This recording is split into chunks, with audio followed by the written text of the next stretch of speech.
ماريتا لورنتز، الألمانية الصغيرة.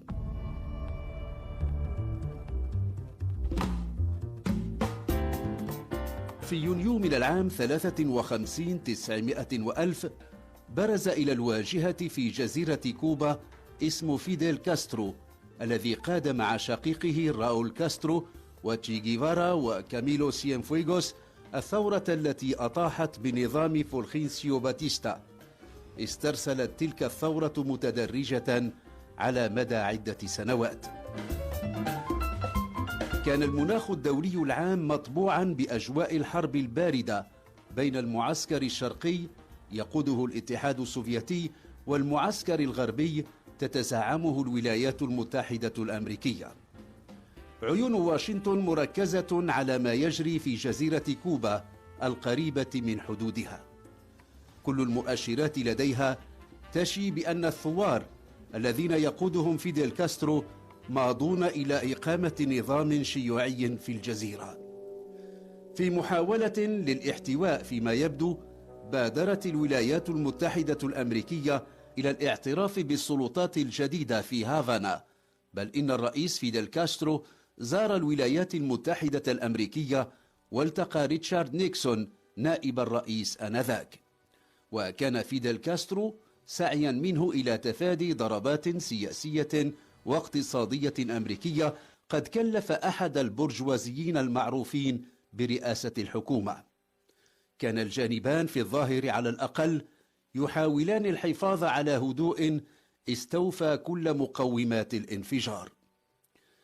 في فبراير من العام 60 أقل من سنة بعد زيارة كاسترو إلى واشنطن، ساءت العلاقات الأمريكية الكوبية. اشترت كوبا شحنات من النفط من الاتحاد السوفيتي، ولكن الولايات المتحدة الأمريكية رفضت تكرير ذلك النفط في مصافيها الموجودة في كوبا، فرد كاسترو بتأميم تلك المصافي. سريعا بلغ التوتر مداه الأقصى بين الولايات المتحدة الأمريكية وكوبا، ومن خلالها مع الاتحاد السوفيتي. وصار فيديل كاسترو العدو الأول لأمريكا، لأنه أتاح لموسكو موطئ قدم على مرمى نظرة من الحدود الأمريكية. في العام 62 في 15 من أكتوبر اكتشفت طائرات التجسس الأمريكية منصات للصواريخ الباليستية السوفيتية. وحسب ما جاء في مذكرات نيكيتا خروتشوف الرئيس السوفيتي، فقد تقرر نشر تلك الصواريخ درءا لتعرض كوبا لغزو أمريكي. وكذلك بدأت الأزمة التي ستعرف لاحقا بأزمة خليج الخنازير. منذ البداية لم تكن الولايات المتحدة الأمريكية تبدي ارتياحا لوصول كاسترو ورفاقه إلى الحكم في كوبا، وكان في جملة الخيارات المطروحة أن تتم تصفيته. في خريف العام 17 و2000 كشف المركز القومي الأمريكي للأرشيف عن وثائق سرية تتعلق باغتيال جون كينيدي الرئيس الأمريكي الأسبق. في جملة تلك الوثائق واحدة تعلقت بالتخطيط لاغتيال فيديل كاسترو. في تلك الوثيقة ذكر لدور للمنفيين الكوبيين المعادين لكاسترو ونظامه. وفي وثائق أخرى حديث عن مخططات أمريكية متعددة لتصفية من سيحمل لقب الليدر ماكسيمو نحو من 5 عقود من الزمن. في حياة فيديل كاسترو نساء أبرزهن وأكثرهن شهرة ماريتا لورنتز، وهي ألمانية أمريكية من مواليد العام 39 و1000 في بريمن بألمانيا.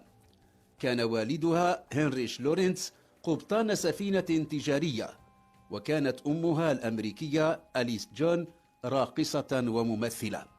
مدللة كانت ماريتا.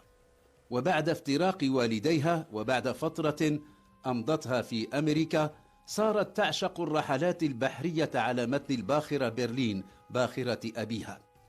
تقول في مذكراتها إن الإبحار مع والدها صار لديها ضربا من العبادة. كان القبطان يرى أن هافانا محطة توقف هامة في منطقة من العالم الرؤساء فيها لا يدومون طويلا، يقتل بعضهم بعضا للإمساك بزمام الحكم في بلدانهم. لما استقر الحكم لفيدل كاسترو ورفاقه في كوبا في العام 59 رست باخرة والدها في هافانا. كانت ماريتا شابة جميلة غضة طرية العود في 19.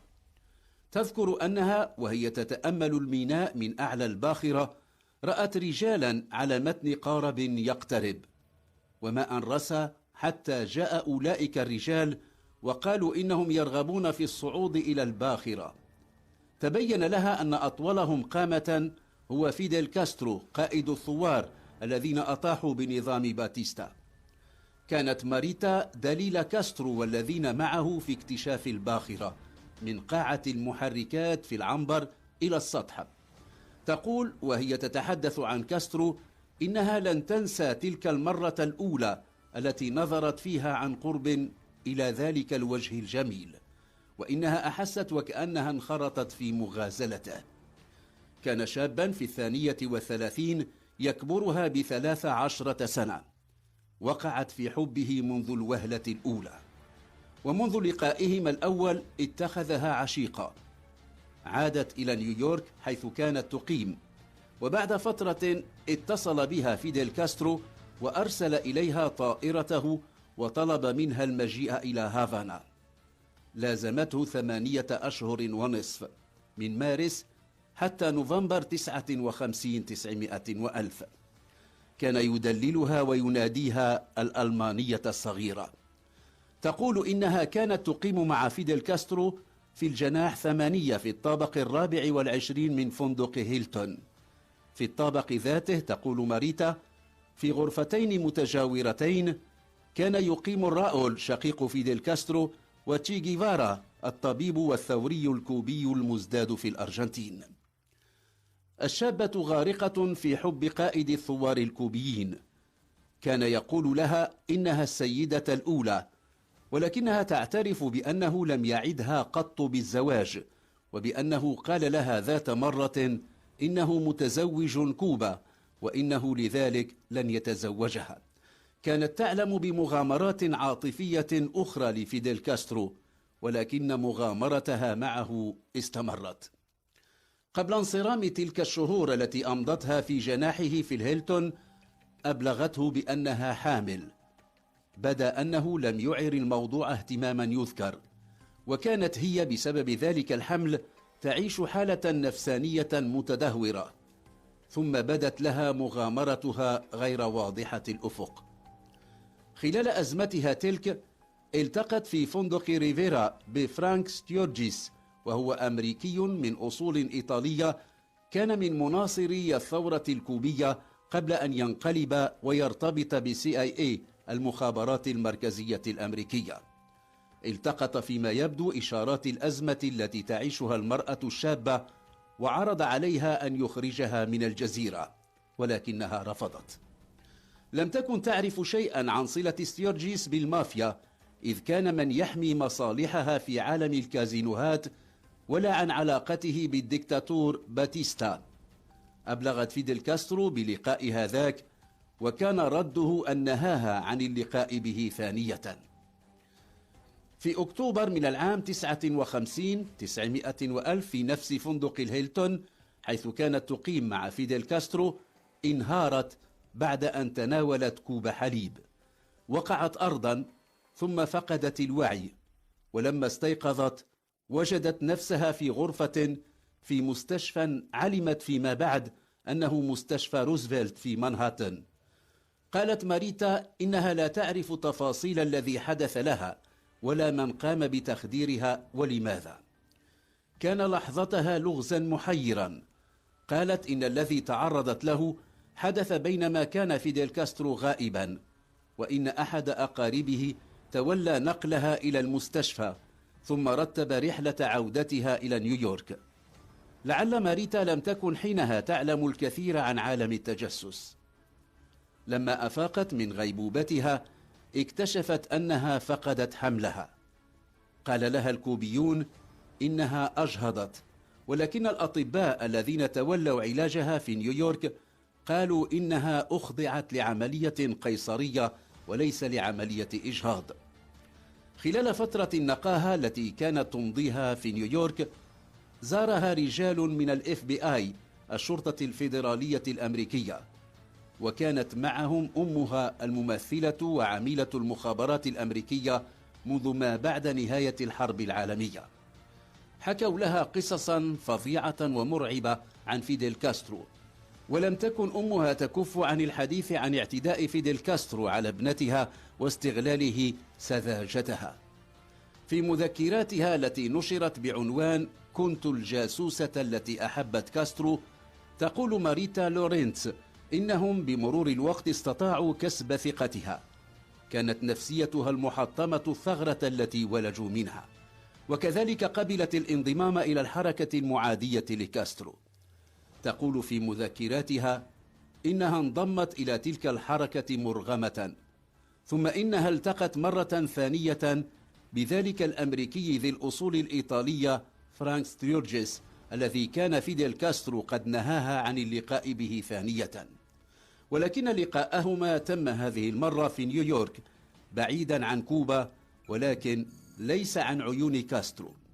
قال لها ستيورجيس: "مرحبا بك في سفينتنا".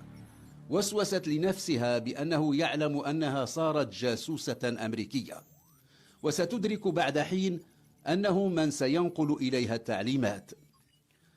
في العام 61 900 وألف، لما بدا لمسؤولي المخابرات المركزية الأمريكية أن إعداد ماريتا لورينتس قد اكتمل، قرروا إرسالها إلى كوبا لاغتيال فيديل كاسترو.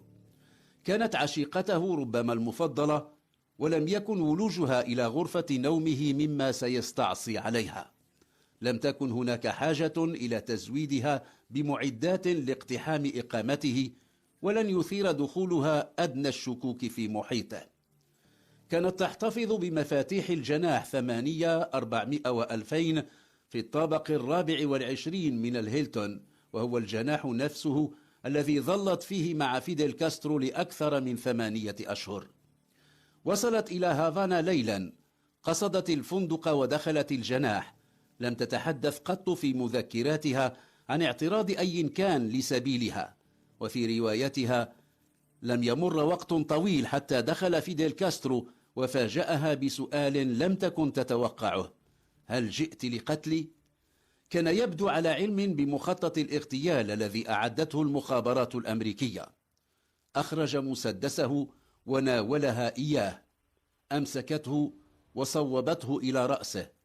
كان ينظر في عينيها وهو يقول: لا أحد يستطيع قتلي. لحظتها وقع المسدس من يدها. كان لدى ماريتا لورينتس من الدوافع ما يكفي كي لا تتراجع عن قتل فيديل كاسترو، وكان مبدئيا وحيدين في الجناح الفندقي. ثم ألم ينتزع منها ولدها منه قبل أوان ولادته الطبيعية، ولكن حبها له كان جارفا أكبر من كل ذلك. عادت ماريتا إلى نيويورك دون أن تقتل فيديل كاسترو ولا أن تتعرض للاعتقال ومساءلة الأجهزة الكوبية. هل أراد كاسترو من ذلك إبلاغ رسالة إلى الأمريكيين مؤداها أنه يعلم ما يحيكون، أم أنه حبه للألمانية الصغيرة ماريتا أثناه عن معاقبتها؟ في كتاب مذكراتها "كنت الجاسوسة التي أحبت كاسترو" لا تتوقف ماريتا لورينتس بتفصيل عند تلك اللحظات الحرجة. لعلها وهي تتساءل عمن سرب خبر مهمتها لاغتيال فيديل كاسترو، لعلها استحضرت فرانك ستيورجيس الذي كان فيما يبدو عميلا أكثر من مزدوج.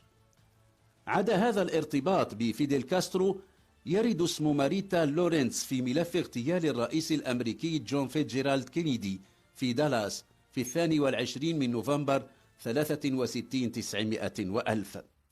تتحدث في مذكراتها عن لقائها بلي هارفي أوسوالد في ميامي، إلى حيث انتقلت للعيش بعد فشلها في قتل كاسترو.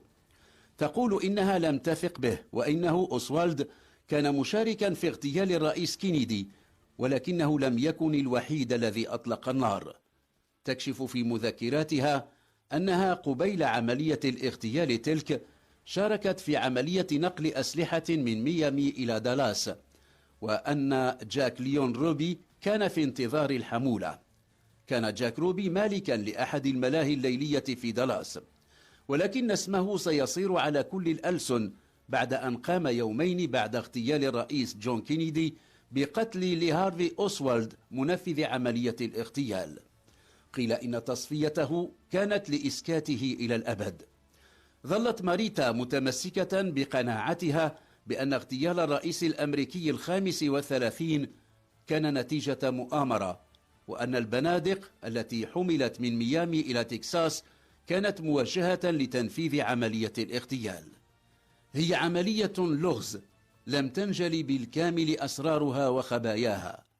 كثيرا ما كانت تردد بأنها تعرف أين تكمن الحقيقة، لأنها كانت هناك حاضرة.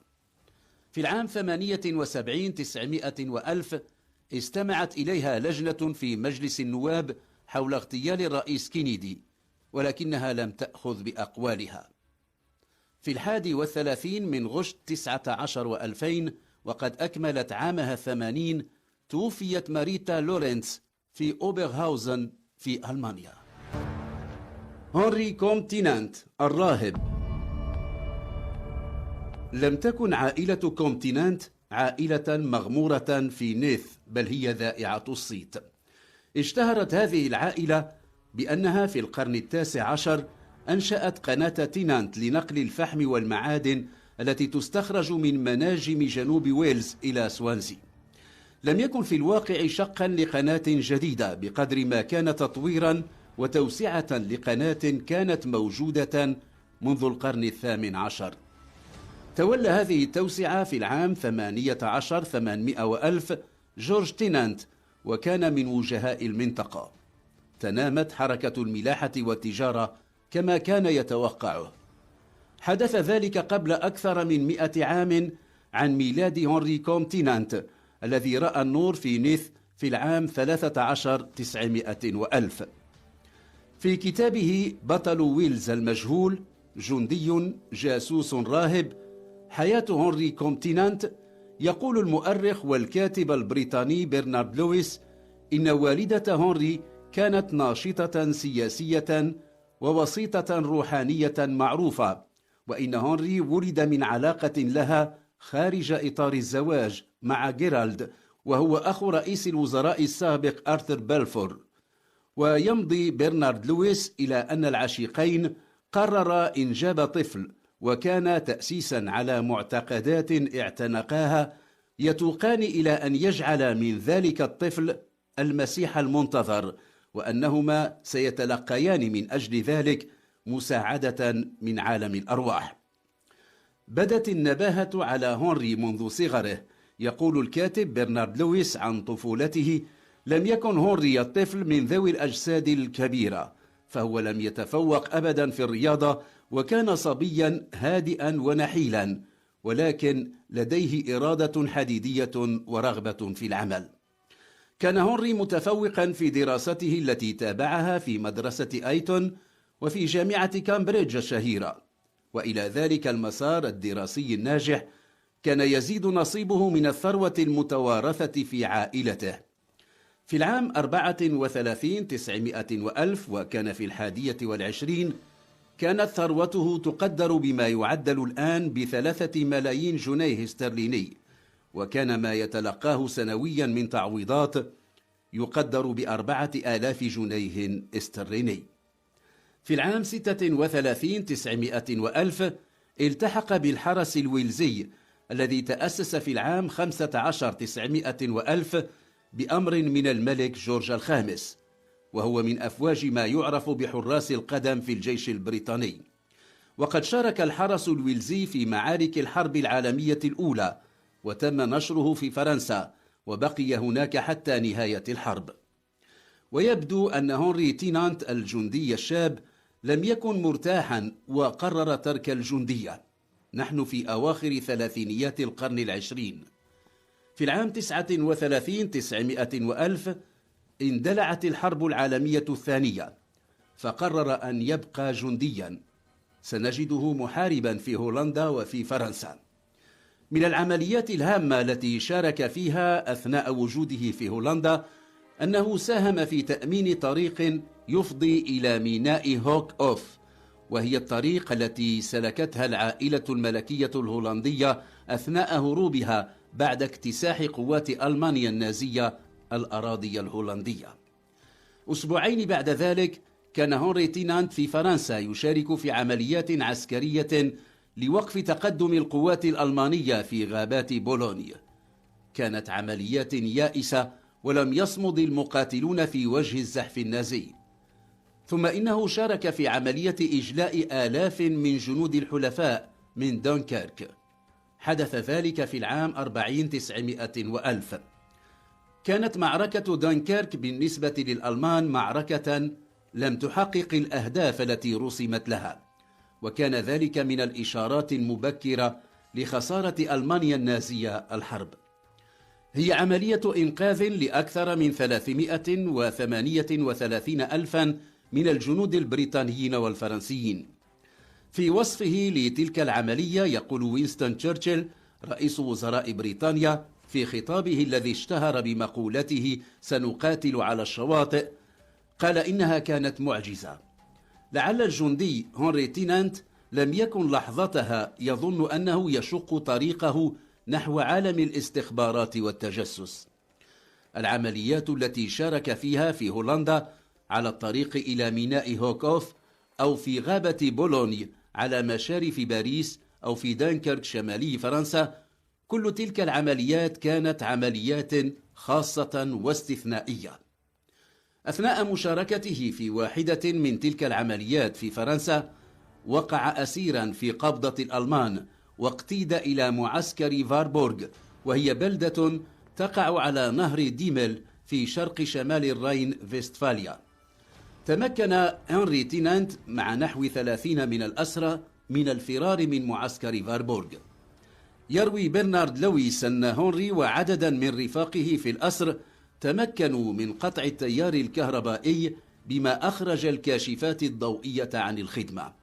كان الهروب ليلا، ولما انبلج الصبح كانوا بعيدين عن المعسكر. 3 من الهاربين منهم هنري عادوا إلى بريطانيا، دخلوا هولندا متسللين، ثم ركبوا القطار إلى بلجيكا ففرنسا ثم إسبانيا، ومن هناك عبروا إلى جبل طارق من حيث تم نقلهم إلى بريطانيا. تلك تجارب بقساوتها منحت هنري تينانت تجربة غنية ذروتها تمكنه من الهروب من وراء خطوط العدو. لم يبقى هنري طويلا ضمن الحرس الويلزي، خرج منه وتم تجنيده ضمن ال SOA، وهي فرقة العمليات الخاصة التي تمكنت من أن تدير بنجاح العديد من عمليات دعم المقاومة الفرنسية. قام هنري بتنفيذ عدة عمليات دقيقة وراء خطوط القوات الألمانية بعد عملية الإنزال التي تمت في النورماندي. كان يتوغل عشرات الكيلومترات داخل الأراضي التي يسيطر عليها النازيون. ساعدت العمليات التي نفذها في تعطيل حركة القطارات، وشلت كثيرا من المواقع العسكرية الألمانية. لم يحد مسار هنري تينانت عن المنطق بعد أن وضعت الحرب أوزارها. كان طبيعيا بعد كل تلك التجارب التي راكمها أن يتم توجيهه إلى MI6، وهو جهاز الاستخبارات الخارجية، وهو إلى جانب MI5 المخابرات الداخلية أقوى أجهزة المخابرات البريطانية. لم يعرف شيء عن الكثير من العمليات التي نفذها الجاسوس هنري تينانت، والراجح أنه في بداياته ضمن جواسيس MI6 كان يعمل في مكافحة التجسس، وأنه أمضى فترة في لاهاي بهولندا مكلفا بمراقبة جواسيس الاتحاد السوفيتي. يقول برنارد لويس في نفس كتابه بطل ويلز المجهول، يقول عن هنري إن جميع ملفاته تلك التي تتضمن تفاصيل ما قام به لا تزال في صندوق محكم الإغلاق في أرشيف المخابرات الخارجية MI6. لعلها ستظل هناك لعقود أخرى قادمة. ورغم السرية التي لا زالت تلف جوانب كثيرة من مسار هذا الجاسوس المثير للفضول، فإن مما عرف أنه عمل في الشرق الأوسط، كان خارج فلسطين، كان في محيطها وقتا قصيرا قبل الإعلان عن قيام دولة إسرائيل. كان ذلك في أواخر أربعينيات القرن الماضي. ثم إننا نراه في العراق في العام 59 900 وألف، ولعله لم يمض هناك سوى عام واحد، ولكن وجوده ذاك في العراق كان نقطة تحول كبرى في حياة هذا الجاسوس سليل عائلة كومتينانت الثرية. يقول برنارد لويس عن هذه المرحلة من حياة هنري تينانت إنه أي هنري ألقى محاضرة في العام 65 900 وألف تطرق فيها إلى المحطة العراقية في مساره كجاسوس. قال في تلك المحاضرة إنه تعرض في العام 59 900 وألف في بغداد لمعاناة وصفها بالجسدية والنفسية، وأن تلك المعاناة وفق ما قاله أفضت به إلى تلقي ما عده أوامر مقدسة. في هذه الأقوال ما يستفز الفضول ويثير غير قليل من التساؤلات. هل افتضح أمره في بغداد وقبض عليه؟ وهل تعرض للتعذيب على يد الشرطة العراقية؟ أم إنه اصطدم بعملاء مخابرات دولة أخرى؟ هي أسئلة لا يزيدها هذا الغموض إلا إلحاحا. لم يكن سرا في تلك الفترة أن المخابرات السوفيتية كانت من بين أكثر الأجهزة الاستخباراتية نشاطا في العراق. ونذكر أن هنري تينانت لما كان في لاهاي بهولندا كانت مهمته الأولى مراقبة وتتبع رجال المخابرات السوفيتية. كل الأسئلة التي طرحت ظلت بلا جواب إلى اليوم، وقد يكون الجواب كامنا في ورقة من ملفات هنري تينانت تلك التي أودعت صندوقا من صناديق الMI6. في بغداد تغيرت نظرة هنري تينانت للعالم، كان تغيرا جذريا. فبعد أن عاد إلى بريطانيا في العام 60 900 وألف أعلن تحوله إلى الكنيسة الكاثوليكية، وصار راهبا بنديكتيا في دير داونسايد الذي لا يبعد كثيرا عن مدينة باث التي تقع في جنوب غرب إنجلترا وتعد من بين أهم مدنها السياحية.